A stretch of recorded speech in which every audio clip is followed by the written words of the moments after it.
छठा चैप्टर है, ये नाम है वैश्वीकरण। इस वीडियो में आपको क्या क्या मिलेगा वो समझिए। इस वीडियो में आपको मिलेगा, इसका लाइन बाय लाइन पूरा समझाया जाएगा और उसके बाद बहुवैकल्पिक प्रश्न जो होता है उसको बताया जाएगा और उसके बाद फिल इन द ब्लैंक्स यानी रिक्त स्थान का पूर्ति वाला जो होता है वो बताया जाएगा और कुल मिला के पूरे चैप्टर को एक ही वीडियो में ख़त्म कर दिया जाएगा। तो चलिए अब स्टार्ट करते हैं इसको लाइन बाय लाइन पढ़ना और आपको समझाना। तो देखिए, सबसे पहले यहाँ पे गत शताब्दी के 9वें दशक में विश्व बाजार में एक नए युग की शुरुआत हो गई।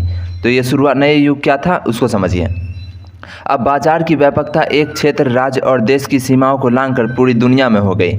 यानी पहले क्या होता था, सामान लिमिटेड जगहों पे बिकता था, यानी जहाँ बन रहा है उसी देश या उसी राज्य में या उसी क्षेत्र में। लेकिन अब क्या हो गया है, संसार के किसी भी कोने में बना कोई भी वस्तु आपको मिल जा रहा है। यानी ये फ़ोन चाइना में बना है, आपको इधर बिक रहा है, सिंगापुर का सामान इंडिया में, इंडिया का सामान किसी दूसरे कंट्री में। तो इस तरह से तो अब संपूर्ण विश्व क्या हो गया है, बाजार हो गया है। इससे पूर्व वस्तु और सेवाओं के आदान प्रदान में जो बाधाएं थी उससे अब दुनिया का बाजार मुक्त हो गया है। सही बात है, अब वो सब बाधा नहीं रहा।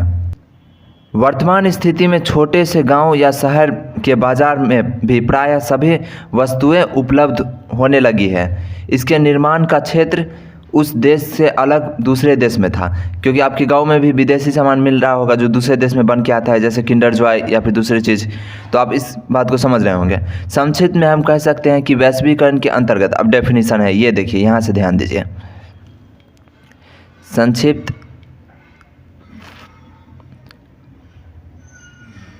यहाँ परिभाषा ध्यान दीजिए। संक्षिप्त में हम कह सकते हैं कि वैश्वीकरण के अंतर्गत पूरी दुनिया का बाजार एक दूसरे के लिए मुक्त हो गया है। तो वैश्वीकरण का यही मतलब होता है। देखिए, वैश्वीकरण का मतलब होता है विश्व की अर्थव्यवस्थाओं का देश की अर्थव्यवस्था के साथ समन्वय करा देना, यानी मिला देना। विश्व की अर्थव्यवस्था का देश की अर्थव्यवस्था के साथ मिला देना, ये तो एक परिभाषा हो गया याद करने वाला। यहाँ पे आप समझने के लिए समझ सकते हैं कि संक्षिप्त में हम कह सकते हैं कि वैश्वीकरण के अंतर्गत पूरी दुनिया का बाजार एक दूसरे के लिए मुक्त हो गया। मतलब ऐसा नहीं है जो सामान जिस देश का उसी देश में बिकेगा, कहीं पर भी बिक सकता है। यही वैश्वीकरण का मूल अवधारणा है। चलिए अब आगे हम पढ़ते हैं। इसमें इतना ही कॉन्सेप्ट नहीं है, आगे बहुत ज़्यादा छोटा छोटा बारीक चीज़ें हैं जिसको आपको समझना होगा, तभी आपको इस चैप्टर में अच्छे से समझेंगे। सिर्फ चैप्टर का नाम समझ लेना काफ़ी नहीं होगा। तो चलिए यहाँ से देखिए क्या है। व्यावहारिक रूप से यदि हम देखें तो हमें याद होगा कि कुछ वर्ष पूर्व हमारे देश की सड़कें पर केवल कुछ चुनिंदे जैसे मोटरसाइकिल में राजदूत, HD तथा कार में किएट तथा एम्बेसडर ही चला करती थी। आज छोटे से छोटे शहर की सड़कें में नई नई किस्म की गाड़ियां चलने लगी हैं। इसका निर्माण बाहर के देशों में होता रहा है। इस प्रकार किसी सामान्य दुकान पर भी चले जाए तो उपभोक्ता के लिए वे सभी वस्तुएं सर्वसुलभ हो गई है, जिसका निर्माण अन्य दूसरे देशों में होता है। वही बात जो मैं आपको बताया हूँ। अब क्या हो रहा है, किसी भी दूसरे देश का सामान मिल जा रहा है आसानी से, चाहे वो कार हो या दूसरा चीज़। अब यहाँ देखिए, अब छोटे से छोटे शहर में भी बड़े बड़े मॉल खुल गए हैं, जहां उपभोक्ता के उपयोग की छोटी छोटी तथा बड़ी से बड़ी चीज़ों एक स्थान में उपलब्ध हो जाती है। वही बात, सड़क पर विभिन्न कंपनियां देशों द्वारा निर्मित बड़ी छोटी गाड़ियां, दुकान पर सामान्य उपयोग की समस्त वस्तुएं, सामान्य उपयोग में आने वाली मोबाइल एवं टेलीविज़न आदि भी देश के बाज़ार में उपलब्ध होने लगी है। सही बात है। इस तरह के परिवर्तन जिसमें विश्व के विभिन्न देश में बनी हुई वस्तुएं सामान्य रूप से सभी जगह उपलब्ध होना वैश्वीकरण का परिणाम है। क्योंकि वैश्वीकरण का मकसद ही यही है, जो विश्व का अर्थव्यवस्था को एकदम मिला देना, संपूर्ण विश्व को एक बाजार बना देना।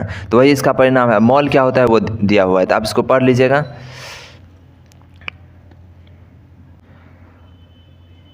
अगर आपके पास NCERT नहीं है तो आप स्क्रीनशॉट ले लीजिए, क्योंकि ये भारतीय भवन में या दूसरे पब्लिकेशन में शायद नहीं दिया हुआ है, क्योंकि सबको जानता ही है मॉल क्या होता है, इसलिए। बाकी आप इसको पढ़ सकते हैं।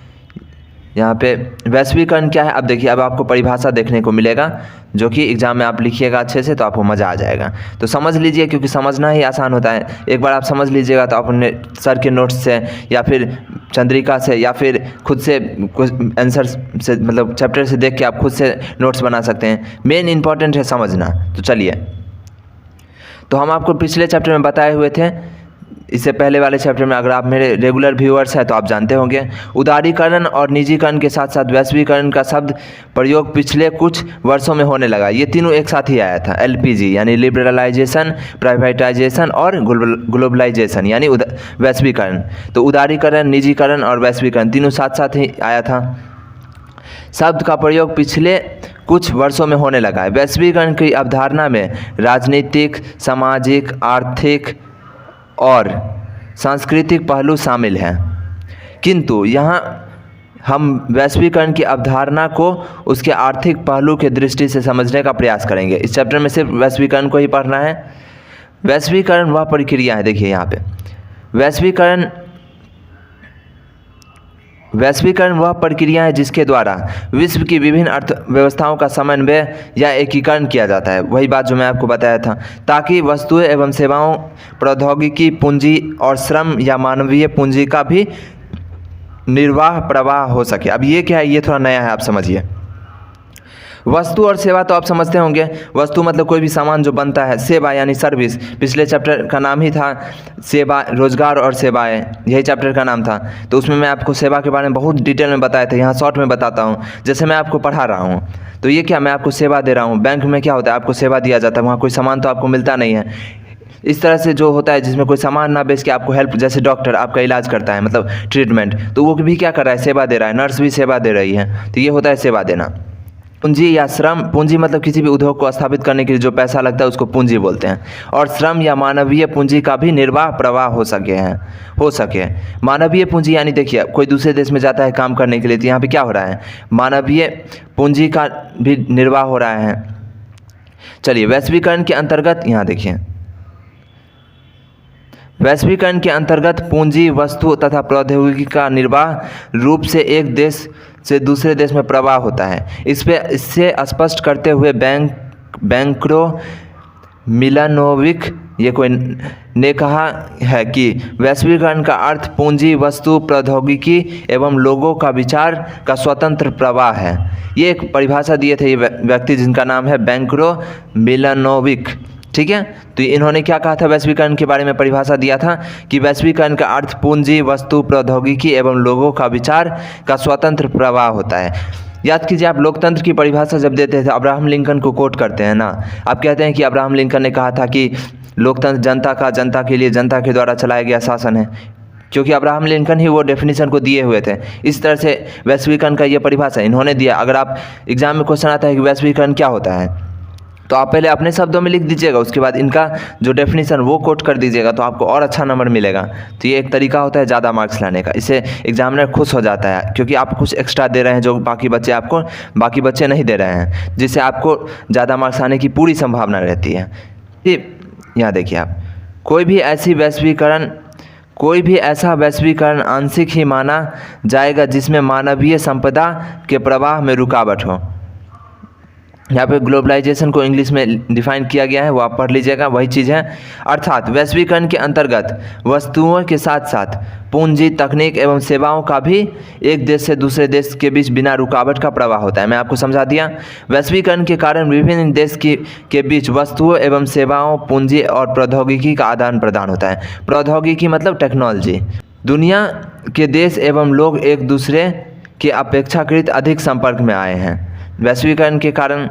दूसरे शब्दों में हम कह सकते हैं कि वैश्वीकरण, निजीकरण तथा उदारीकरण की नीतियां का परिणाम। अब देखिए, इसको शॉर्ट में दिखाया गया। निजीकरण मैं आपको नहीं बताऊंगा क्योंकि पिछले चैप्टर में मैं बता दिया था अच्छे से। उदारीकरण भी नहीं बताऊंगा क्योंकि इसको भी मैं अच्छे से समझा दिया हूं। अगर आप वीडियो नहीं देखें तो डिस्क्रिप्शन में जाके देख लीजिएगा इसके बाद का वीडियो, नहीं तो आप खुद से पढ़े होंगे चैप्टर तो आपको पता होगा इसमें क्या क्या है। बाकी आप पढ़ लीजिएगा, इसको स्क्रीनशॉट ले लीजिए, मैं ये नहीं बताऊँगा। लिंक आपको मिल जाएगा प्रीवियस चैप्टर का, तो वो देख लीजिएगा, फिर आपका हो जाएगा। वैश्वीकरण ये मैं बताऊंगा क्योंकि इस चैप्टर का यही मूलभूत चीज़ है। तो निजीकरण और उदारीकरण की नीति की परिणाम वैश्वीकरण के रूप में विश्व के सामने आए। क्योंकि उदारीकरण में क्या होता था, सरकार उदार हो जाती है, यानी दूसरे देश की कंपनी या किसी भी तरह का व्यापार को बढ़ावा देती है, जिससे क्या होता है विदेशी कंपनियाँ देश के अंदर आती हैं, तो इससे क्या हो जाता है, वैश्वीकरण हो जाता है। वैश्वीकरण के अंग यानी कंपोनेंट्स ऑफ ग्लोबलाइजेशन, ये टर्म अच्छा है, इसको आप समझिए। यहाँ पे कौन कौन सा अंग होता है, 5 मुख्य अंग होते हैं। तो आप इसको याद कर लीजिए, ऑब्जेक्टिव में डायरेक्ट आ सकता है। डायरेक्ट आएगा कि वैश्वीकरण के कितने अंग होते हैं, तो यहाँ पे 5। इस तरह की जानकारी आपको एकदम याद रखना है। तो पाँचों को देखते हैं एक एक करके। पहला क्या है, व्यवसाय और व्यापार संबंधी अवरोधों की कमी। इसको ध्यान से समझिए, व्यवसाय और व्यापार संबंधी अवरोधों की कमी, यानी बिजनेस और व्यापार के बीच जो भी रुकावटें आती है उसको दूर कीजिए। ये इसका पहला अंग है, जिसको कि निजी, और इसको उदारीकरण बहुत हद तक दूर कर देती है। बाकी चलिए इसको एक बार पढ़ लेते हैं। व्यापार अवरोधों को कम करना ताकि वस्तुओं एवं सेवाओं का बेरुकावट आदान प्रदान हो सके। इसका अभिप्राय यह हुआ कि विदेशी कंपनियां भारतीय बाजार में अपनी वस्तुओं तथा सेवाओं मुक्त रूप से बेच सकती है, और इसी प्रकार भारतीय कंपनियां विदेश में आने वाली वस्तुओं को बेच सकती है। यहाँ पे ध्यान दीजिए, यहाँ पे क्या बोला गया है कि रुकावट आपको नहीं करना है। इसीलिए हमारे देश में चाइनीज सामान को एकदम सरकार बहुत पूरी तरीके से रोक नहीं लगाती है, क्योंकि जनता विरोध कर सकती है लेकिन सरकार नहीं, क्योंकि सरकार इस तरह से तो वैश्वीकरण का विरोध हो गया सरकार की तरफ से, तो विश्व पटल पे देश का आलोचना हो जाएगा, क्योंकि ये देश इंडिया वैश्वीकरण को बढ़ावा नहीं देता है। इसलिए हम लोग सरकार खुल के चाइनीज सामान को, सारे चाइनीज सामान को बैन नहीं करती है। हालांकि बैन वैसे ही चीज़ों को करती है जो देश के लिए खतरा होता है। जैसे इसी संदर्भ में बहुत सारे चाइनीज ऐप को बैन किया गया, क्योंकि वो हमारे देश के डाटा को अपने देश में बेच रहा था। इसलिए तो जहाँ देश को खतरा रहेगा उन्हीं चीज़ को बैन करेगा, ना कि सारा का सारा चाइनीज चीज़ को, क्योंकि इस तरह से तो हम वैश्वीकरण के मूल्यों को के साथ खिलवाड़ कर देंगे। पूंजी का निर्वाह प्रवाह, फ्री फ्लो ऑफ कैपिटल, ये दूसरा तत्व है, तो उसको समझिए। ऐसा वातावरण कायम करना कि विभिन्न देशों में पूंजी का प्रवाह स्वतंत्र रूप से हो सके। इसका अर्थ हुआ कि विदेशी पूंजीपति अब भारत में निवेश कर सकते हैं और भारतीय पूंजीपति विदेश में निवेश कर सकते हैं।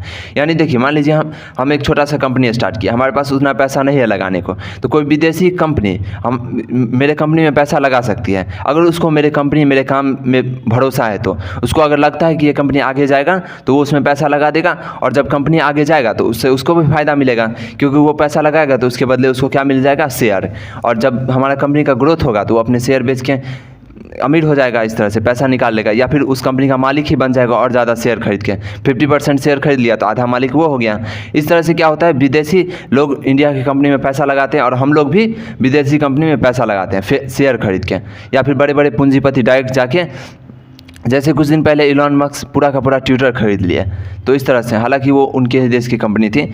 तो इस तरह से प्रौद्योगिकी का निर्वाह प्रवाह, फ्री फ्लो ऑफ टेक्नोलॉजी, वही प्रौद्योगिकी को क्या बोलते हैं, टेक्नोलॉजी। ये वर्ड, हिंदी का वर्ड कभी कभी क्या कर देता है, दिक्कत कर देता है, क्योंकि टेक्नोलॉजी तो हर कोई समझता है। अब प्रौद्योगिकी दिख गया तो आदमी सोचेगा ये कुछ नया है, जबकि है कुछ नहीं, एक ही चीज़ है वो। तो टेक्नोलॉजी मतलब प्रौद्योगिकी। चलिए अब यहाँ पे देखिए, ऐसा वातावरण कायम करना कि प्रौद्योगिकी का निर्वाह या बिना बाधा के हो सके। इसका मतलब यह है कि हम बिना किसी प्रतिबंध के किसी भी देश के प्रौद्योगिकी आयात कर सकते हैं। अब जैसे कोरोना वायरस का वैक्सीन आया तो उसका टेक्नोलॉजी दूसरे देश को भी मिल गया, ताकि सभी देश अपने अपने के लिए अलग अलग वैक्सीन बना सके। तो इसमें क्या हुआ, प्रौद्योगिकी का निर्वाह हुआ। चलिए अब चौथा, श्रम का निर्वाह प्रवाह, फ्री लेबर फ्लो, यानी लेबर भी एक जगह से दूसरे जगह तक बिना बाधा के चले जाएं। पूंजी की पूर्ण परिवर्तनता, अब इसको समझिए क्या है। पूंजी की पूर्ण परिवर्तनशीलता, सॉरी मैं गलत पढ़ दिया था, पूंजी की पूर्ण परिवर्तनशीलता यानी फ्री कन्वर्टिबिलिटी ऑफ कैपिटल। पूंजी की पूर्ण परिवर्तनशीलता भी वैश्वीकरण का ही आवश्यक अवयव है। यह देखने में आया है कि पूंजी प्रौद्योगिकी, वस्तुओं तथा सेवाओं के क्षेत्र में दुनिया के विभिन्न देशों के बीच निर्बाध प्रवाह में काफ़ी वृद्धि हुई है, परंतु नागरिकों अर्थात श्रम आवागमन अभी उतना सुगम नहीं हो पाया है जितना होना चाहिए था। विकसित राष्ट्र श्रम के निर्बाध प्रवाह में बाधाएं उत्पन्न कर रही है। अब ये क्या है, इसको अच्छे से समझिए। तो इस पॉइंट में सबसे ज़्यादा इम्पोर्टेंट क्या है, जो लिखा हुआ है वही, यानी पूंजी की पूर्ण परिवर्तनशीलता भी वैश्वीकरण का आवश्यक अवयव है। यानी ये 5 था, तो पाँचों को पाँचों आपको याद रख लेना होगा ताकि ऑब्जेक्टिव में आ जाए। इनमें से कौन सा, यहाँ देखिए इसका हेडिंग क्या है, इनमें से कौन सा वैश्वीकरण के मुख्य अंग है, तो आपको याद रखना है वैश्वीकरण का मुख्य अंग ये भी है 5वां, और सबसे इंपॉर्टेंट यहाँ दिया हुआ है, तो आप इसको देख लीजिए बस। विभिन्न देशों के परंतु नागरिक, अर्थात यहाँ से यहाँ तक ये मेन है, आप स्क्रीनशॉट लेके इसको याद कर लीजिएगा, ये काफ़ी इंपॉर्टेंट। इसमें बोला गया है कि नागरिकों अर्थात श्रम के आवागमन में कुछ देश बाधा बन रहा है जो कि विकसित देश हो सकता है, तो उसको आप देख लीजिएगा। और वैश्विक गांव ये क्या है, आप इसको स्क्रीनशॉट ले लीजिए और पढ़ लीजिएगा। तो चलिए, यहाँ से कुछ इंपॉर्टेंट नहीं है, आपको एग्जाम में नहीं आने वाला है, इसलिए बाकी आप पढ़ लीजिएगा, आपको समझ में आ जाएगा, ये कहानी की तरह रहता है। तो चलिए आगे हम लोग बढ़ते हैं।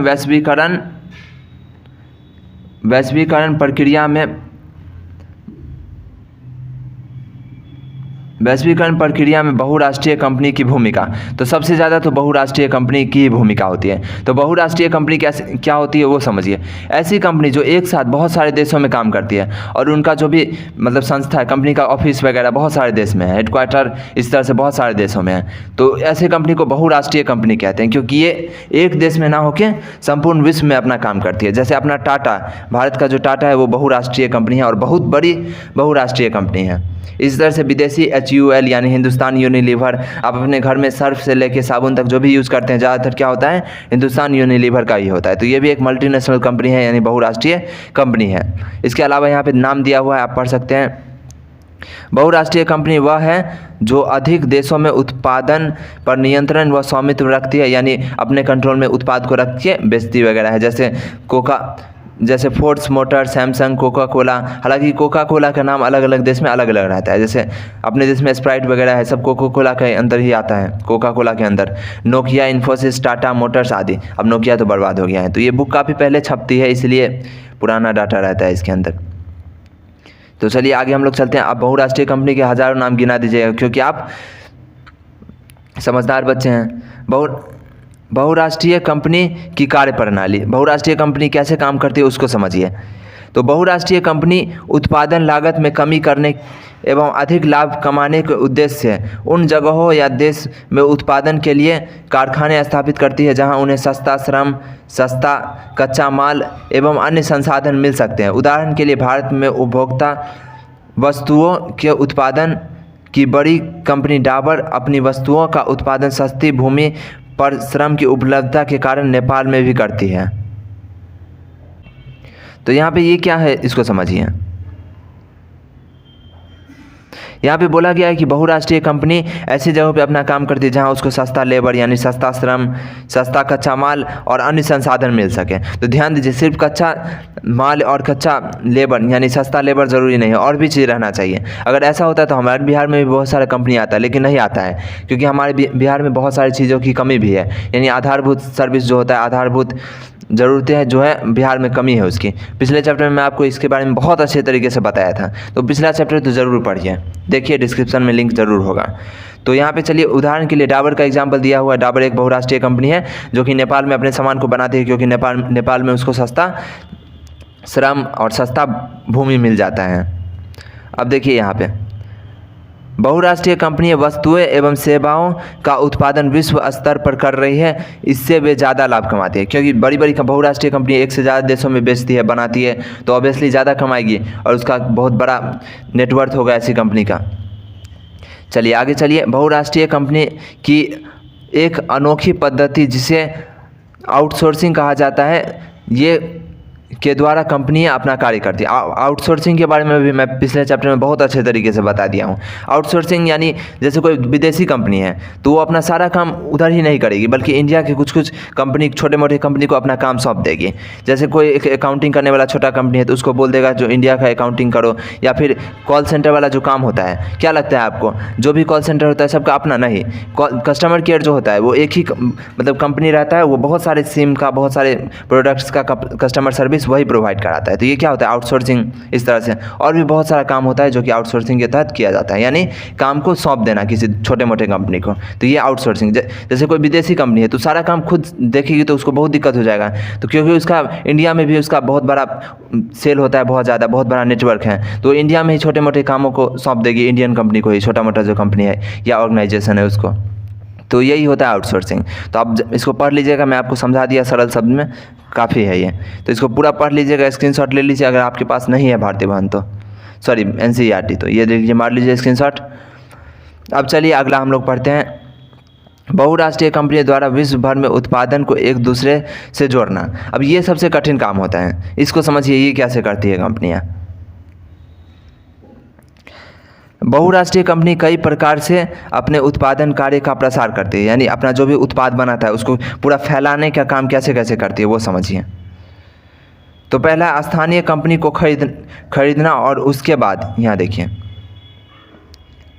पहला स्थानीय कंपनी को खरीदना और उसके बाद उत्पादन का प्रसार करना। इसका उदाहरण है पार्ले समूह के थम्स अप ब्रांड को कोका कोला जो बहुराष्ट्रीय कंपनियाँ खरीद लिया, यानी बड़ा बड़ा जो कंपनी है वो इंडिया के छोटे छोटे कंपनी को खरीद लेता है। जैसे फ्लिपकार्ट को कौन खरीद लिया, वॉलमार्ट। तो इस तरह से जो उस देश का कंपनी है, बड़ा कंपनी या छोटा कंपनी, उसको खरीद लो तो उसका सारा का सारा कस्टमर अपने आप क्या हो गया, उस बहुराष्ट्रीय कंपनी के हाथ में आ गया।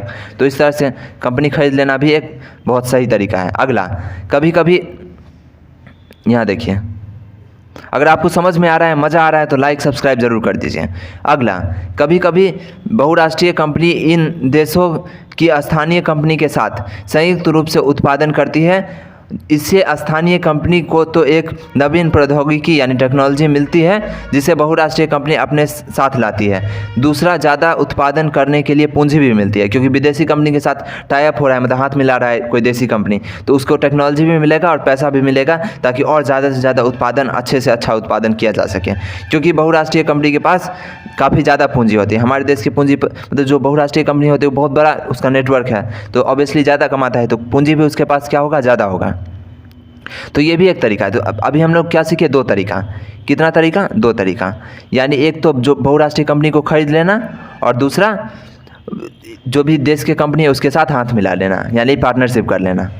तीसरा हम लोग चलते हैं, देखिए तीसरा तरीका क्या है, बहुराष्ट्रीय कंपनी को अपना नेटवर्क बढ़ाने में, आगे बढ़ाने में अपने कंपनी बिजनेस को। तो तीसरा है, बड़ी बहुराष्ट्रीय कंपनी माल के उत्पादन के लिए छोटे उत्पादकों का सहारा लेती है।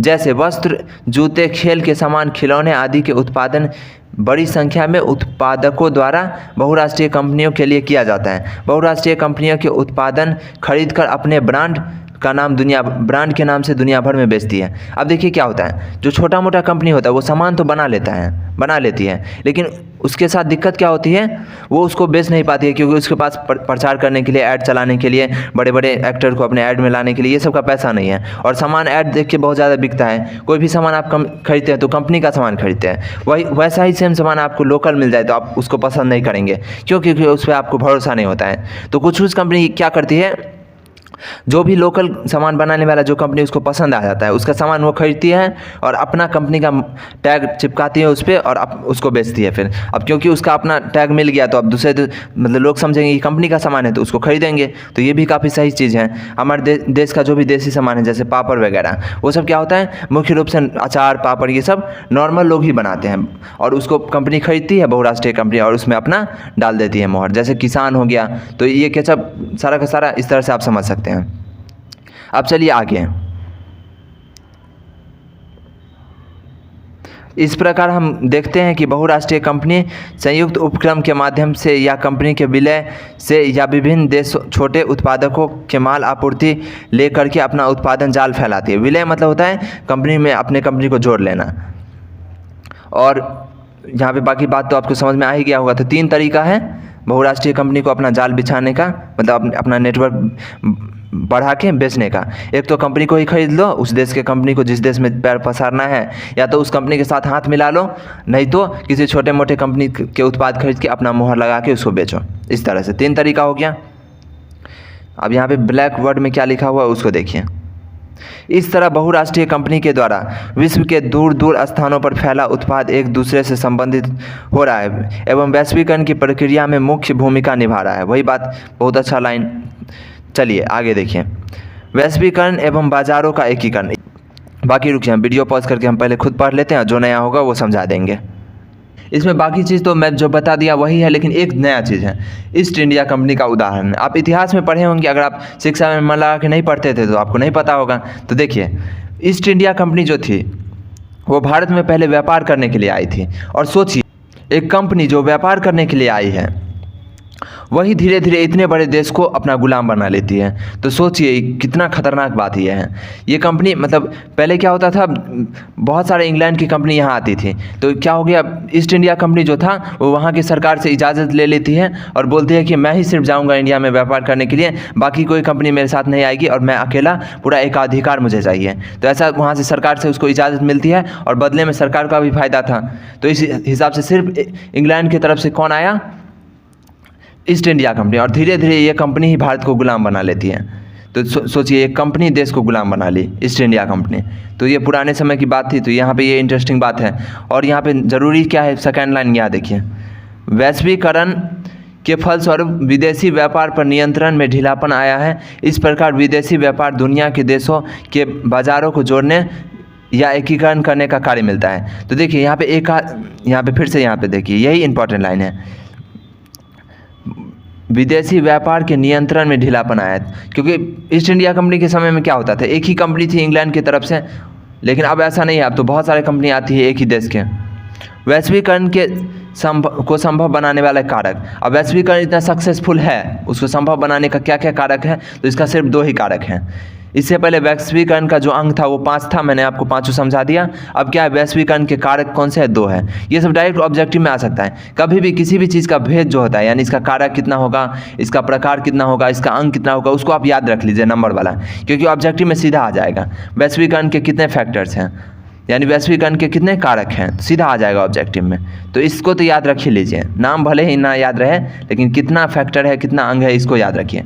तो देखिए, पहला क्या है, प्रौद्योगिकी में परिवर्तन, प्रगति, यानी टेक्नोलॉजी एक देश से दूसरे देश में जाती है तो उस टेक्नोलॉजी में क्या होता है, प्रगति होता है। अगर उस टेक्नोलॉजी में कुछ खामी रहता है तो उसका सुधार उस देश में के लोग कर लेते हैं। इस तरह से क्या होता है, टेक्नोलॉजी दिन प्रतिदिन आगे बढ़ती है। तो आप इसको पढ़ लीजिएगा, आप समझ लीजिएगा, बहुत आसान शब्दों में यहाँ बताया गया है। तो स्क्रीनशॉट ले लीजिए, काफ़ी सारी चीज़ तो आपको पता ही होगा। देखिए, अब जैसे सवाल आएगा, प्रौद्योगिकी की प्रगति में वैश्वीकरण कैसे जिम्मेदार है, यानी कैसे वैश्वीकरण के कारण प्रौद्योगिकी में प्रगति आता है। तो आप अपने दिमाग से भी लिख सकते हैं, इतना तो समझ आपको हो ही गया है इस चैप्टर को पढ़ते पढ़ते।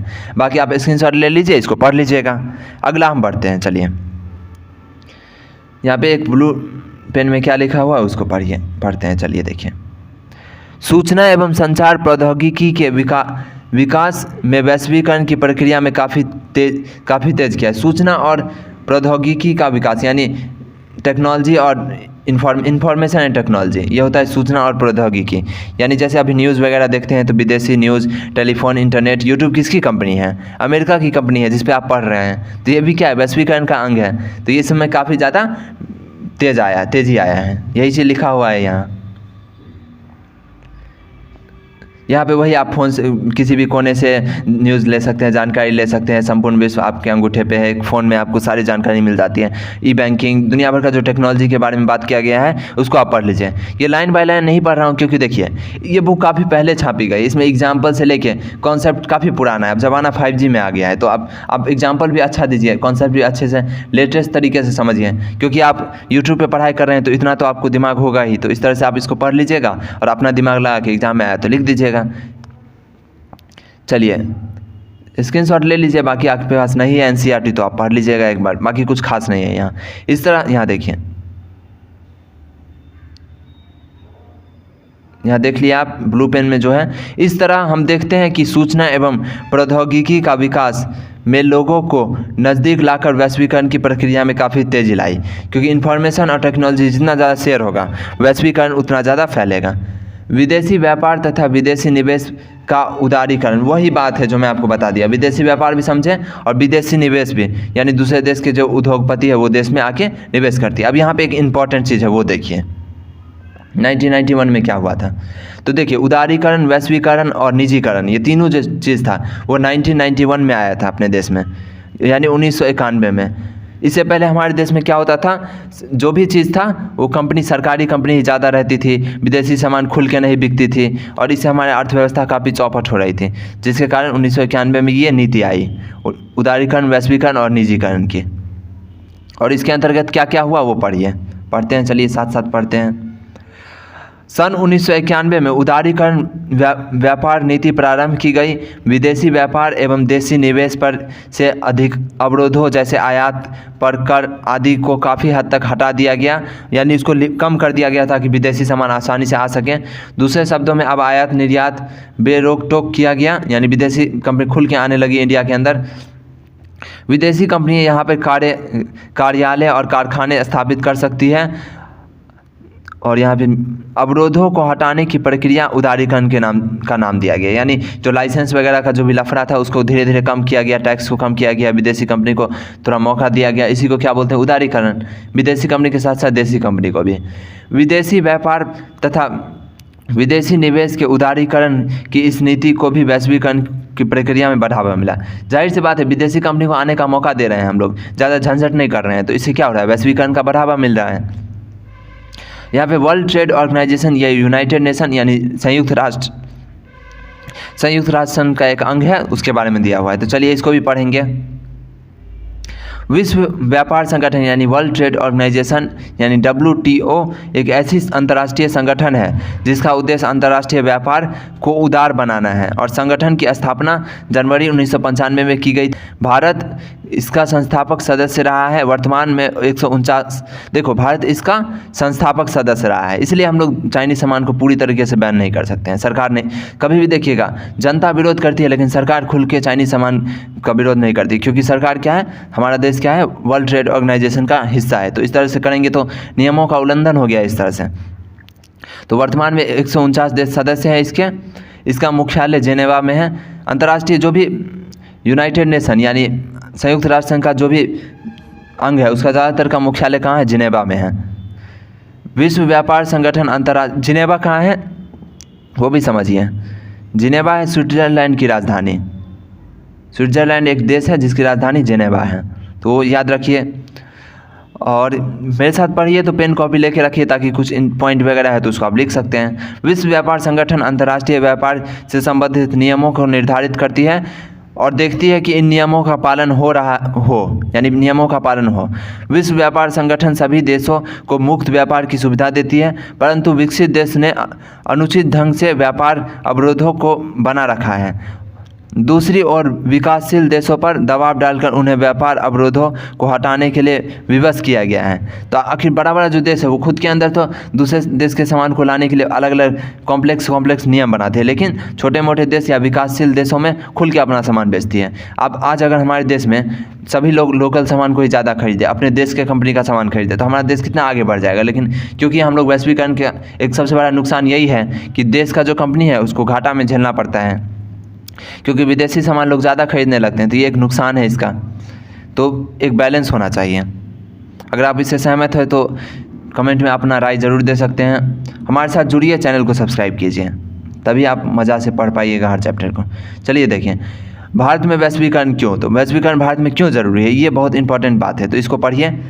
भारत में वैश्वीकरण, भारत की वर्तमान स्थिति भारत के उद्योग एवं व्यापार की नई प्रौद्योगिकी और ज्ञान का अतिशय आवश्यक है। इसके साथ ही जनसंख्या एवं क्षेत्रफल की दृष्टिकोण से भारत एक बड़ा देश है, सही बात है, जिसके कारण उत्पादन के सस्ते साधनों की उपलब्धता के कारण यहाँ बड़े पैमाने पर उत्पादन किया जा सकता है।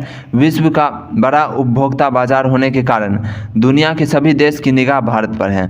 ऐसी भारत एक बड़ा बाजार है अपने सामान को बेचने के लिए विदेशी कंपनी के लिए। ऐसी स्थिति में देश में आधुनिक तकनीक, ज्ञान एवं पूंजी को आकर्षित करने के लिए तथा विश्व बाजार में मानव पूंजी के उत्पादित वस्तु को बेचने के लिए वैश्वीकरण का महत्व बहुत ही बढ़ गया है। वही बात इसलिए मैं नहीं पढ़ता हूँ, आपको बोलता हूँ पढ़ने के लिए। वैश्वीकरण के समर्थक भारत में वैश्वीकरण के पक्ष निम्नलिखित तर्क है। अब देखिए, वैश्वीकरण का फ़ायदा भी है, मैंने आपको फ़ायदा भी बताया और नुकसान भी बताया कि देश के कंपनी के साथ नाइंसाफ़ी हो जाती है, तो इसका फ़ायदा भी है और नुकसान भी है। तो जो भी वैश्वीकरण का समर्थन करते हैं उसका तर्क क्या है वो देख लीजिए। हालांकि वैश्वीकरण का बहुत फ़ायदा है, इस बात में कोई शक नहीं है। तो पहला है प्रत्यक्ष विदेशी निवेश को प्रोत्साहन। तो हमारे देश में सबसे बड़ी दिक्कत क्या है, हमारे देश के लोगों के पास उतना पैसा ही नहीं है जो निवेश कर सके और बड़ा बड़ा कंपनी खोल सके। छोटा मोटा तो चल जाता है, लेकिन बहुत बड़ा बड़ा, जैसे स्पेस एक्स एक बहुत बड़ा कंपनी है, नासा, इस तरह के बड़ा बड़ा कंपनी खोलने के लिए अपने देश के पास किसी के पास इतना पैसा नहीं है। तो इसमें क्या होता है, विदेशी पूंजी बहुत योगदान देती है। अपना देश का जो इसरो है, Indian Space and Research Organisation यानी इसरो, अपने देश का जो इसरो है ये क्या है, सरकारी कंपनी है, मतलब सरकारी संगठन है। जबकि स्पेस एक्स क्या है, अमेरिका का एक प्राइवेट चीज़ है जिसको इलॉन मस्क करते हैं, जिसके मालिक हैं। तो अपने देश में इस तरह की कंपनी नहीं है। तो चलिए यहाँ देखिए, प्रत्यक्ष विदेशी निवेश को प्रोत्साहन, समझ गए आप इस चीज़ को। प्रौद्योगिकी शक्ति में वृद्धि, इंक्रीज इन कॉम्पिटिटिव पावर, सबसे बड़ा यही चीज़ है, इसको पढ़िए। देखिए, वैश्वीकरण की नीति के फलस्वरूप भारत जैसे विकासशील देशों की प्रतियोगी शक्ति में वृद्धि होगी और अर्थव्यवस्था में त्वरित विकास हो सकेगा। क्योंकि बहुत सारा कंपनी है बहुत सारे देश का, तो इसमें क्या हो रहा है, कंपटीशन बढ़ रहा है, जिससे फ़ायदा मिल रहा है कंज्यूमर को, लोगों को, देश को। चलिए अगला पॉइंट है नई प्रौद्योगिकी के प्रयोग में सहायक, वही बात है, नया टेक्नोलॉजी का फैसिलिटी मिलेगा, तो इसको पढ़ लीजिएगा, कुछ नया नहीं है। अच्छे उपभोक्ता वस्तुओं की प्राप्ति, जब विदेश का सामान, मतलब क्वालिटी सामान हमारे देश में बिकेगी, क्योंकि दूसरे देश में टेक्नोलॉजी ज़्यादा है, तो सामान अच्छा बनता है, तो इससे क्वालिटी हमारे देश में कितना सारा, जैसे आप फ़ोन यूज़ कर रहे हैं, तो आपके पास लावा का फ़ोन तो नहीं होगा, आपके पास किसका फ़ोन होगा, सैमसंग का होगा या रेडमी का होगा या ओप्पो का होगा। ये सब क्या विदेशी कंपनी है, सामान अच्छा मिल रहा है। हमारे देश के नॉर्मल कंपनी में इतना सस्ता में इतना अच्छा प्रोडक्ट नहीं बन पाता है। हालांकि इसका कारण बहुत सारा है, लेकिन जो भी हो, कस्टमर को तो फ़ायदा मिल रहा है, तो उपभोक्ता को अच्छा चीज़ मिल रहा है, हाई क्वालिटी का सामान। नए बाज़ार तक पहुँच, ये भी सही है। वैश्वीकरण के कारण मान लीजिए हमारा कोई इंडिया का कोई कंपनी है जिसका सामान इंडिया में ज़्यादा नहीं बिकता है, तो वो दूसरे देश में बेच सकता है, नए बाज़ार तक पहुँच सकता है। उत्पादन के स्तर को उन्नत करना, improvement in quality of products, समझ गए होंगे आप नाम से ही। बैंकिंग तथा वित्तीय क्षेत्र में सुधार, क्योंकि देखिए जब बहुत सारा मल्टीनेशनल कंपनी आता है तो इंडिया में भी, क्योंकि बैंकिंग और फाइनेंशियल सेक्टर इंप्रूव रहेगा तभी तो लोग लोन लेके अपना बिजनेस को आगे बढ़ाएगा, तो इस तरह से ये भी सुधार होता है। मानवीय पूंजी की क्षमता का विकास, क्योंकि ये देखिए, इसको आप अच्छे से पढ़ लीजिएगा। यहाँ पे मैं आपको समझा देता हूँ क्या है, पहले इसको समझाता हूँ, रुकिए। देखिए, मानवीय पूंजी की क्षमता में विकास, जब भी कोई विदेशी कंपनी में आप जॉब के लिए जाइएगा, भले ही आप इंडिया में ही काम कीजिएगा, लेकिन अगर आप विदेशी कंपनी, बड़े बड़े कंपनी के लिए काम कीजिएगा, तो आपको क्या होगा, आपको ट्रेनिंग मिलेगा, आपको अच्छा से काम कैसे किया जाता है इसका ट्रेनिंग, आपको दूसरे देश में ले जाके भी ट्रेनिंग दिया जाएगा। तो इससे क्या हो रहा है, मानव पूंजी की क्षमता में विकास हो रहा है। तो वही चीज़ है यहाँ पे, आप इसको पढ़ लीजिएगा, बहुत सही चीज़ यहाँ पर दिया होगा, आप इसको पढ़िएगा अच्छे से। स्क्रीनशॉट लेने के लिए मैं आपको दे रहा हूँ, मार लीजिए स्क्रीनशॉट। चलिए, वैश्वीकरण ऐतिहासिक परिवेश में 1991 के पूर्व का वैश्वीकरण, अब ये क्या है उसको पढ़िए, अच्छे समझाते हैं अच्छे से, रुकिए। तो चलिए देखिए यहाँ पे, वैश्वीकरण की प्रक्रिया विश्व के लिए नई नहीं है। वर्ष 1870 से 1914 के दौरान ऐसी ही एक और दौर देखने को आया। यद्यपि वैश्वीकरण के आज के चरण एवं पहले के चरण में अनेक समानता थी। 19वीं सदी के अंत में भी अंतर्राष्ट्रीय व्यापार के माध्यम से विश्व अर्थव्यवस्था आज की तरह संगठित हुई थी, फिर बाद में गड़बड़ हो गई, जिसके परिणाम स्वरूप आगे बढ़िए। एक बात में विश्व के दोनों चरण एक दूसरे के भिन्न और वह है कि अंतर्राष्ट्रीय प्रवास अथवा देशांतरण। पिछले चरण 1870 से 1914 के बीच जो भी वैश्वीकरण हुआ, उसमें बड़े पैमाने पर श्रमिकों का बिना बाधा का प्रवाह हुआ। वही इस चरण में एक तो प्रवाह की गति धीमी पड़ गई और इसके स्वरूप में बदलाव आया। वैश्वीकरण को संभव बनाने का कारक भी दोनों दौरों में लगभग समान थे। उन दिनों दो देशों के बीच वस्तु, पूंजी और श्रम का आवागमन लगभग कोई रोक नहीं थी।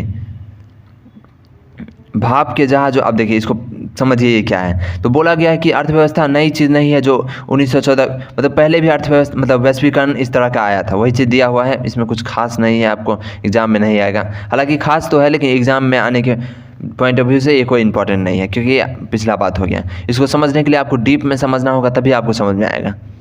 हालांकि जो है सो इसको पढ़ लीजिएगा थोड़ा सा। और तारों, टेलीग्राम जरिए यातायात और संचार में भी बदलाव आए, वही पुरानी बात। पढ़ लीजिएगा, इसको कुछ खास नहीं है। बिहार में वैश्वीकरण का प्रभाव, अब तो आपको इतना समझ आ गया है जो आप इसको पढ़ के समझ सकते हैं, तो इसको भी पढ़ लीजिएगा। यहाँ देखिए, इसको भी पढ़ लीजिएगा,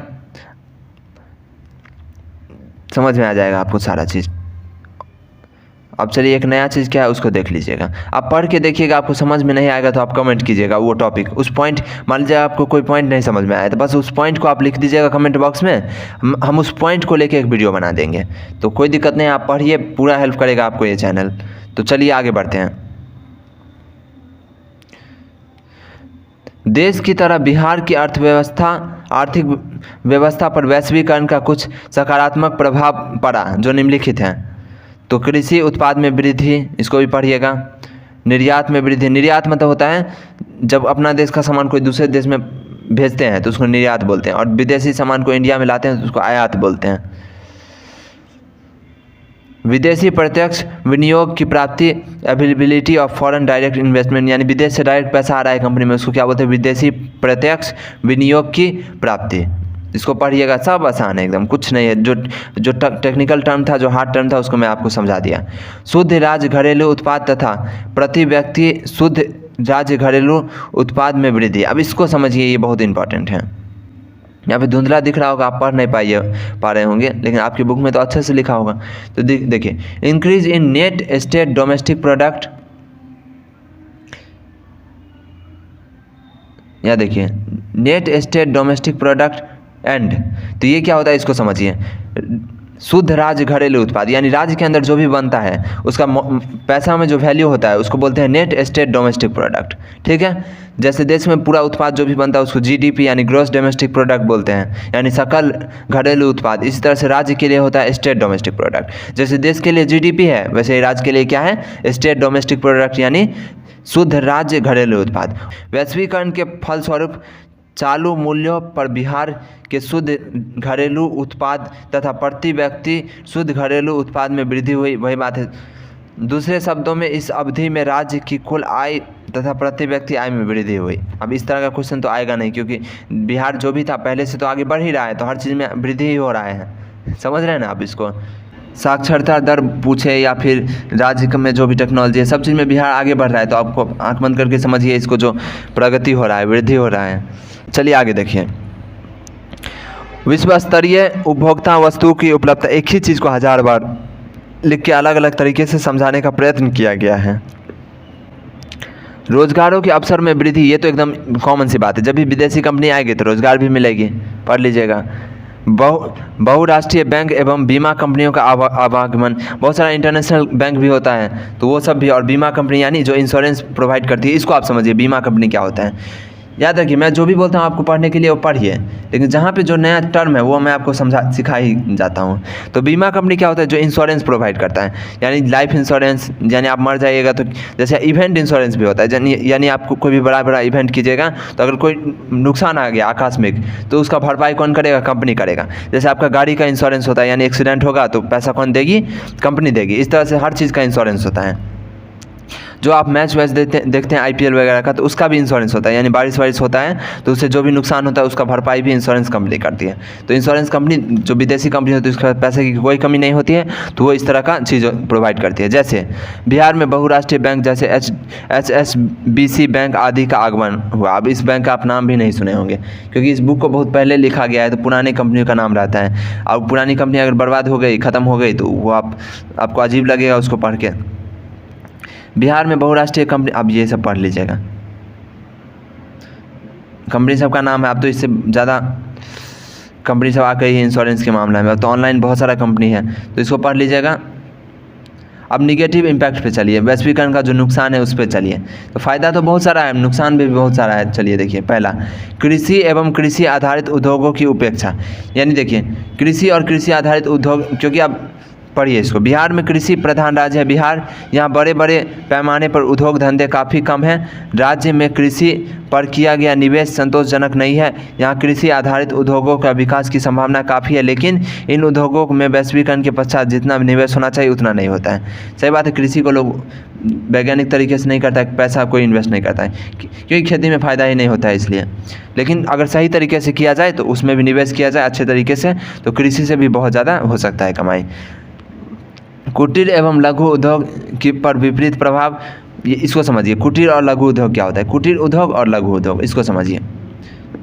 तो कुटीर उद्योग होता है यानी जब कोई सिलाई वगैरह छोटा छोटा बुटीक वगैरह खोल के छोटा छोटा, जैसे घर में, समझ रहे हैं ना, इसको कुटीर उद्योग बोलते हैं। यानी छोटा छोटा उद्योग, जैसे अचार बना लिए, पापड़ बना लिए, इस तरह से जो महिलाएं करती है इसको कुटीर उद्योग। और लघु उद्योग मतलब यही होता है, छोटा छोटा कंपनी। बाकी इसको पढ़िएगा तो आपको कुटीर लघु में एक बारीक फ़र्क है, वो आप समझ लीजिएगा, तो पढ़ लीजिएगा इसको। बाकी यही होता है कुटीर और लघु उद्योग मतलब छोटा छोटा उद्योग। एग्जाम्पल भी मैंने आपको बता दिया। रोजगार पर विपरीत प्रभाव, अब देखिए, अब क्योंकि बुराई निकालना है तो बुराई ही निकालना पड़ेगा ना। किसी भी चीज़ का बुराई निकालना है तो वो चीज़ कितना भी अच्छा हो उसमें कुछ ना कुछ लुक्स निकालो। तो रोजगार पर विपरीत प्रभाव, अब ये कैसे हो गया इसको पढ़िए। चूँकि बिहार में छोटे पैमाने पर उद्योग धंधे ज़्यादा है, जैसे कुटीर एवं हस्तशिल्प उद्योग आदि, इसलिए बहुराष्ट्रीय कंपनी द्वारा निर्मित वस्तुओं के आने से इन उद्योगों में काफ़ी सारी इकाइयाँ बंद हो गई, जिसके कारण बहुत श्रमिक बेरोजगार हो गए। सही बात है, जो मतलब नॉर्मल काम कर रहा था, जैसे कोई हाथ का पंखा बना रहा है, अब क्योंकि विदेशी सामान आ रहा था, हाथ का पंखा बिक ही नहीं रहा है, तो इससे क्या हो रहा है, वहाँ का जो श्रमिक है वो बेरोजगार हो रहा है। तो ये सब कारण है रोजगार का विपरीत प्रभाव। हालांकि रोजगार देता भी है वैश्वीकरण, तो एक फ़ायदा भी है इसका, नुकसान भी है। रोजगार देता भी है, रोजगार छीनता भी है, वो डिपेंड करता है किसका रोजगार छिना रहा है और किसको रोजगार मिल रहा है। जो नया लोग है, पढ़ा लिखा लोग है, उसको रोजगार मिल रहा है। जो पुराने लोग हैं, ट्रेडिशनल तरीके से काम करता है, उसका रोजगार छिन जा रहा है। आधारभूत संरचना के कम विकास के कारण कम निवेश, अब इसको भी पढ़ लीजिएगा। अब चलिए एक नया है उसको देख लिए। बाकी वैश्वीकरण का नुकसान हो ही गया। अब चलिए आगे बढ़ते हैं। अब ये जो है इस वीडियो का सबसे इम्पॉर्टेंट पार्ट है। जो गधा आधा पे वीडियो छोड़ दिया था वो अब पछताएगा, क्योंकि यहाँ से अब वो टॉपिक आपको समझाया जाएगा जो आप खुद से पढ़ के नहीं समझ सकते हैं। तो चलिए एक एक लाइन पढ़ के उसके बाद आपको हम समझाएंगे। यहाँ से सन 1991 की आर्थिक सुधार, यानी क्या ऐसा ज़रूरत पड़ गया जो ग्लोबलाइजेशन, प्राइवेटाइजेशन और लिबरलाइजेशन यानी उदारीकरण, निजीकरण और वैश्वीकरण को लाना पड़ गया देश के अंदर। तो इस चीज़ को हम समझेंगे। 1980 के दशक के अंत तक सरकार का व्यय उसके राजस्व से इतना अधिक हो गया कि उसके धारण क्षमता से अधिक माने जाने लगा। अब ये क्या है इसको समझिए। यहाँ पे क्या लाइन, दो नया वर्ड है, राजस्व से अधिक हो गया। अब ये क्या है, तो हर देश का एक फॉरेन रिजर्व होता है, यानी हमारे देश के अंदर सोना और विदेशी पैसा के रूप में एक रिजर्व रखा हुआ है, ताकि देश में जब आर्थिक संकट आए तो उस चीज़ को बेच के देश के अंदर थोड़ा सा रिफॉर्म लाया जा सके। तो हर देश के अंदर अपनी करेंसी नहीं बल्कि डॉलर में एक पैसा रखा रहता है, डॉलर में, और सोना रखा रहता है। इसको बोलते हैं फॉरेन रिजर्व यानी राजस्व। ठीक है, तो वही चीज़ है। तो ये बहुत ज़्यादा कम हो गया था, यानी 1980 के दशक में के अंत तक सरकार की व्यय, मतलब इतना ज़्यादा सरकार का खर्चा और लोन हो गया था, जिससे क्या हो गया था, उसका राजस्व से बहुत ज़्यादा हो गया था, यानी जो रिजर्व रखा हुआ उससे बहुत ज़्यादा खर्च हो गया था। उससे धारण क्षमता अधिक माना जाने लगा। आवश्यक वस्तुओं की कीमतें तेज़ी से बढ़ने लगी। आयात की वृद्धि इतनी तीव्र हो रही कि निर्यात की समृद्धि में कोई तालमेल नहीं हो पा रहा था। पेट्रोल आदि आवश्यक वस्तुओं की आयात के लिए समन्वय रूप में रखा गया विदेशी मुद्रा के सुरक्षित भंडार 15 दिनों के लिए आवश्यक आयात का भुगतान करने योग्य भी नहीं बचा था। अब देखिए, क्योंकि बहुत सारा चीज़ होता है जिसको हम विदेश से मंगवाते हैं, तो ऐसे में पेट्रोल एक इंपॉर्टेंट चीज़ है, तो उसको मंगाने के लिए हमारे देश के पास 15 दिन का पैसा भी नहीं बचा हुआ था। तो सोचिए कितना बड़ा संकट था। और उस समय हमारे देश के प्रधानमंत्री थे पी.वी. नरसिम्हा राव और वित्त मंत्री थे मनमोहन सिंह। तो वहाँ पर मनमोहन सिंह को पूरा कंट्रोल दे दिया गया पी.वी. नरसिम्हा राव के द्वारा। अब बोला गया चाहे जो करना पड़े कीजिए, लेकिन देश को इस संकट से निकालिए। तो यहाँ पर मनमोहन सिंह बहुत ज़्यादा अपना मेहनत करते हैं और ये 3 नया चीज़ लाते हैं। और अपना जो बहुत सारा सोना को IMF जो कि एक अंतर्राष्ट्रीय संगठन है उसके अंदर गिरवी रखते हैं और देश के अंदर पैसा लाते हैं, और ये तीनों रिफॉर्म लाते हैं, यानी तीनों जो ग्लोबलाइजेशन, प्राइवेटाइजेशन, लिबरलाइजेशन देश के अंदर लाते हैं, इससे विदेशी कंपनी आती है और कुल मिला के हमारे देश को एक आगे बढ़ा देते हैं मनमोहन सिंह। तो ये इनकी बहुत बड़ी उपलब्धि रही मनमोहन सिंह की। हालांकि अब लोग उनको भूल गए हैं, लेकिन इस मामले में उनको सम्मान करना चाहिए। तो चलिए आगे हम लोग पढ़ते हैं क्या दिया हुआ है आपकी बुक में। अंतर्राष्ट्रीय, यहाँ देखिए, अंतर्राष्ट्रीय ऋणदाता की ब्याज चुकाने के लिए भारत सरकार के पास पर्याप्त विदेशी मुद्रा नहीं बची थी। उस समय की स्थिति ऐसी आ गई थी कि भारत को 49 क्विंटल सोना बैंक ऑफ इंग्लैंड में बंधक रखना पड़ा। सही बात, बैंक ऑफ इंग्लैंड में बंधक रखा गया, IMF में भी डाला गया था बंधक सोना। सोचिए 49 क्विंटल सोना, तो कितना ज़्यादा पैसा आया होगा। 1990-91 में खाड़ी युद्ध के संकट को और गहरा बना दिया। 1990 और 91 के बीच खाड़ी युद्ध हुआ था, यानी गल्फ वॉर यानी कुवैत और इराक के साइड जो गल्फ कंट्री है उन लोगों के बीच युद्ध हुआ था। एक मूवी है एयरलिफ्ट, अक्षय कुमार की, वो फिल्म आप देखिएगा तो उसमें आपको पता चलेगा गल्फ वॉर क्या था। तो हालांकि आपके सिलेबस का चीज़ नहीं है ये, आगे के कक्षाओं में आप पढ़ेंगे गल्फ वॉर क्या था, क्यों हुआ था, यानी खाड़ी युद्ध क्या था। आगे हम चलिए। इन सभी कारणों से सरकार ने 1991 में अपनी जो भी नीति होती है, फाइनेंशियल नीति, उसको में बदलाव लाया, आर्थिक नीति में बदलाव लाया। और नई आर्थिक नीति इसलिए कहा गया क्योंकि ऐसा चीज़ पहले नहीं था, और नई आर्थिक नीति आया और परिणाम भी इसका अच्छा निकला। चलिए अगला देखिए, आर्थिक सुधारों का अर्थ। तो यहाँ पे भारत में आर्थिक सुधार, ये वही चीज़ है जो पिछला चैप्टर में आपको लिबरलाइजेशन, प्राइवेटाइजेशन और ग्लोबलाइजेशन को अच्छे तरीके से समझा दिया हूँ, तो मतलब नहीं है इसको बार बार बताने का। तो पिछला वीडियो ज़रूर देखिएगा, डिस्क्रिप्शन में लिंक होगा, मैं काफ़ी बार आपको बता दिया हूँ एक ही बात को। अब देखिए यहाँ पे ऑब्जेक्टिव ऑफ इकोनॉमिक रिफॉर्म्स और न्यू इकोनॉमिक पॉलिसी, उद्देश्य क्या क्या था इसको पढ़िए समझिए, इसमें कोई नया वर्ड नहीं है, मैं आपको सारा समझा दिया हूँ। वीडियो पॉज करके रुकिए, एक बार देख लेता हूँ, कुछ नया होगा तो आपको बता दूँगा। तो कुछ नहीं है, यहाँ पे सारा चीज़ आपको समझा दिया गया है, तो इसको पढ़ लीजिएगा। जो टॉपिक समझ में नहीं आएगा एक बार कमेंट कीजिए, वीडियो हाजिर हो जाएगा आपके लिए। तो देखिए, उदारीकरण, निजीकरण और वैश्वीकरण तीनों मिलकर बन गया LPG, यानी लिबरलाइजेशन, प्राइवेटाइजेशन और ग्लोबलाइजेशन। तीनों का अपना अपना मतलब है। उदारीकरण का मतलब उदार हो जाएगा सरकार, किसी भी विदेशी कंपनी को खुल के आने देगा, देसी कंपनी को भी बढ़ावा देगा, लाइसेंस वगैरह का झंझट ज़्यादा नहीं रहेगा। निजीकरण, इसमें क्या हो गया था, विदेशी कंपनी को प्राइवेट कर दिया गया ताकि सरकार का लोड कम हो। और वैश्वीकरण, इसमें संपूर्ण विश्व को खोल दिया गया बेचने के लिए, बाजार बना दिया विश्व को। अब देखिए वैश्वीकरण एवं आम आदमी पढ़ लीजिएगा इसको, अब आपको सारा बात समझ में आ ही जाएगा। पढ़ लीजिएगा, वीडियो बहुत लंबा हो गया इसलिए सबको पढ़ लीजिएगा आप। जो टॉपिक समझ में नहीं आएगा उस पर कमेंट मार दीजिएगा, आपको पूरा समझा दिया है। चैप्टर बहुत बड़ा है, ये हो गया ख़त्म। थोड़ा सा ही मैं स्किप किया हूँ, बाकी आपको नहीं समझ में आएगा तो मैं आपको बार बार बोल रहा हूँ, आप कमेंट कीजिए, आपको वीडियो बन के आ जाएगा। जो भी टॉपिक, जैसे श्रम संगठन पर बुरा प्रभाव, आप चैप्टर का नाम लिख दीजिएगा और लिख दीजिएगा श्रम संगठनों पर बुरा प्रभाव, आप पे वीडियो आ जाएगा आपके लिए। बाकी पढ़ लीजिएगा, हिंदी में लिखा हुआ आप समझ जाइएगा। और बाकी अगर आपके पास चंद्रिका नहीं है तो उसका भी स्क्रीनशॉट आपको दिया जाएगा, तो मार लीजिएगा, मतलब खींच लीजिएगा स्क्रीनशॉट, और चंद्रिका से भी पढ़ लीजिएगा, उसमें नोट्स की तरह रहता है शॉर्ट में। बाकी PDF की तो कोई कमी नहीं है, आप बस जुड़िए हमारे साथ। बाकी PDF तो आपके पास भी बहुत सारा होगा, लेकिन आप पढ़ते नहीं होंगे। PDF पढ़ा का पढ़ा रह जाता है, लेकिन कोई पढ़ता नहीं है। तो चलिए अब हम लोग ऑब्जेक्टिव बनाते हैं। चलिए, जैसा कि मैं आपको बोला था, नई आर्थिक नीति में किसे सम्मिलित किया गया है, तो उदारीकरण, निजीकरण, वैश्वीकरण, उपयुक्त सभी को किया गया है। अगला देखिए, वैश्वीकरण के मुख्य अंग कितने हैं, तो वैश्वीकरण के मुख्य अंग कितने हैं, तो वैश्वीकरण के मुख्य अंग 5 हो जाएंगे। यहाँ पे पीछे मैं आपको बताया था वैश्वीकरण के मुख्य अंग, यहाँ पे आप देख सकते हैं वैश्वीकरण के 5 मुख्य अंग हैं, मैं आपको पढ़ा दिया हूँ और मैं बताया भी था कि ऑब्जेक्टिव बनता है इससे। तो चलिए फिर से आगे के क्वेश्चन पे चलते हैं। तो यहाँ पे 5 हो जाएगा और इसका क्या हो जाएगा, उपयुक्त सभी। 2 क्वेश्चन तो बता ही दिया। आगे चलिए, इनमें से कौन सा एक बहुराष्ट्रीय कंपनी है, तो Fords Motors, Samsung, Coca Cola, सारा का सारा बहुराष्ट्रीय कंपनी है, सब पूरे दुनिया में फैला हुआ है ये सब कंपनी है। अब क्वेश्चन आंसर है तो इसका तो पता ही होगा क्या करना है आपको।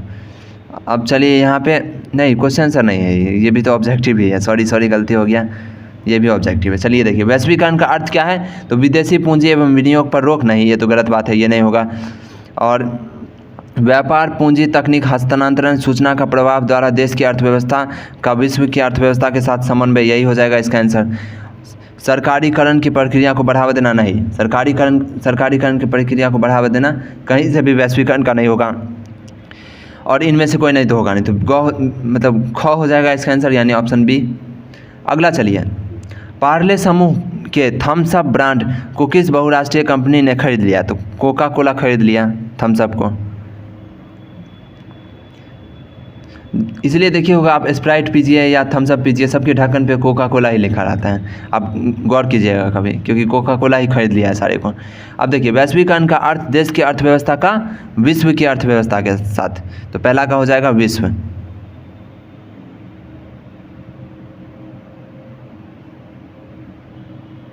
लीजिए, स्क्रीनशॉट लेने के लिए मैं लिख दिया हूँ आपको। चलिए अगला, व्यापार पूंजी तकनीक हस्तांतरण सूचना प्रवाह के माध्यम से डैश को बढ़ावा मिलता है, तो वैश्वीकरण को बढ़ावा मिलता है। तो आप पेन कॉपी लेके ही बैठिए तो अच्छा रहेगा। बहुराष्ट्रीय कंपनी वैश्वीकरण की प्रक्रिया में डैश भूमिका निभा रही है, तो मुख्य भूमिका निभा रही है या फिर महत्वपूर्ण भूमिका निभा रही है, कुछ भी आप लिख सकते हैं। चौथा, विदेशी व्यापार विश्व के देशों के बाजार को डैश का कार्य करते हैं, तो इसका हो जाएगा जोड़ने का कार्य करती है, यानी बहुराष्ट्रीय कंपनी वैश्वीकरण की प्रक्रिया यानी विदेशी व्यापार विश्व के देशों के बाज़ारों को जोड़ने का कार्य करती है।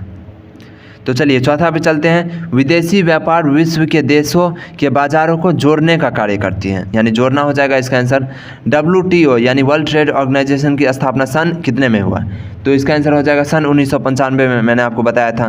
तो ये एक महत्वपूर्ण है, ये आप भूल सकते हैं, इसलिए इसको अच्छे से याद रखिए। बाकी तो लॉजिक है, आप चैप्टर अच्छे से पढ़ लिए हैं तो आप बता ही दीजिएगा बाकी, लेकिन ये क्या है इसको आप याद रखिए 1995, क्योंकि कुछ चीज़ जो होता है याद करने वाला, तो उसमें आप कुछ नहीं कर सकते, आपको एग्जाम से एक दिन पहले भी देखना होगा, यानी आपको याद ही करना होगा।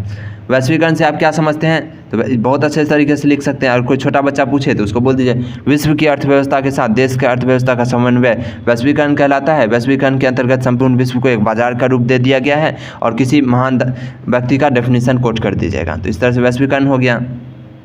बाकी आपके सर क्या लिखाए हैं, आपकी नोटबुक में क्या है, वो सब मैटर करता है। बहुराष्ट्रीय कंपनी किसे कहते हैं? बहुराष्ट्रीय कंपनी ऐसी कंपनी है जो अपने देश के साथ साथ संपूर्ण विश्व में अपना ब्रांच खोल के, मतलब बहुराष्ट्रीय कंपनी ऐसी कंपनी है जो एक देश में ना होकर संपूर्ण विश्व में अपना व्यापार करती है। विश्व व्यापार संगठन क्या है? विश्व व्यापार संगठन संयुक्त राष्ट्र संघ की एक संगठन है जिसके द्वारा वैश्वीकरण को बढ़ावा दिया जाता है और संपूर्ण विश्व को एक बाजार के रूप में स्वतंत्रतापूर्वक सभी कंपनियों को यह आज़ादी देता है कि वो अपने सामान को विश्व के किसी भी कोने में बेच सके। इस तरह से आप लिख सकते हैं अपने दिमाग से, कोई याद करने का ज़रूरत है। भारत में सन 1991 में आर्थिक सुधारों से आप क्या समझते हैं? तो इसको लिख सकते हैं, भारत में सन 1991 में नई आर्थिक नीति अपनाई गई। इसके अंतर्गत निजीकरण, उदारीकरण और वैश्वीकरण को अपनाया गया, जिससे देश की आर्थिक स्थिति ठीक हो सके। उदारीकरण को परिभाषित कीजिए। तो उदारीकरण वह प्रक्रिया है जिसके द्वारा देश में व्यापार या विदेशी व्यापार को बढ़ावा दिया जाता है। निजीकरण से आप क्या समझते हैं? निजीकरण द्वारा ऐसी कंपनियां जो सरकार के अधीन है उसको प्राइवेट कंपनी यानी निजी कंपनियों के हाथ में सौंप दिया जाता है। तो इस तरह से क्वेश्चन आंसर हो गया ये। अब दीर्घ उत्तरीय क्वेश्चन आंसर है, तो इसको भी आप कर सकते हैं। सारा मैं चैप्टर पढ़ा दिया हूँ तो आप मज़े मज़े में कर सकते हैं। प्रोजेक्ट वर्क है तो ये सब तो करना नहीं होगा, आपको आंसर भी दिया हुआ है। वस्तुनिष्ठ प्रश्न का आंसर मार लीजिए स्क्रीनशॉट। अब बहुत मेहनत लगा है, 58 मिनट में पूरा का पूरा चैप्टर कवर हो गया। अब आप कहिएगा कुछ चीज़ तो छोड़ दिए, तो छोड़े हैं जानबूझ के, ताकि आप उसको पढ़ सकें और खुद अपना दिमाग लगा सकें। सब कुछ परोस के दे देंगे आपको तो हाथ से आपको खिला तो नहीं देंगे, आपको खुद थोड़ा सा मेहनत करना पड़ेगा। तो थोड़ा सा मेहनत खुद कीजिए ताकि आप पढ़ने में आपको मन लगा रहे हैं। तो बहुत अच्छा, इस तरह से पढ़ते रहिए। वीडियो में यहाँ तक आए हैं, मतलब आप पढ़ने वाले बच्चे हैं, तो वीडियो को लाइक ज़रूर कीजिए, सब्सक्राइब कीजिए, और कैसा लगा ये सेशन आप इसको कमेंट बॉक्स में ज़रूर बता सकते हैं। चलिए मिलते हैं अगले वीडियो में, तब तक सब्सक्राइब कर दीजिए।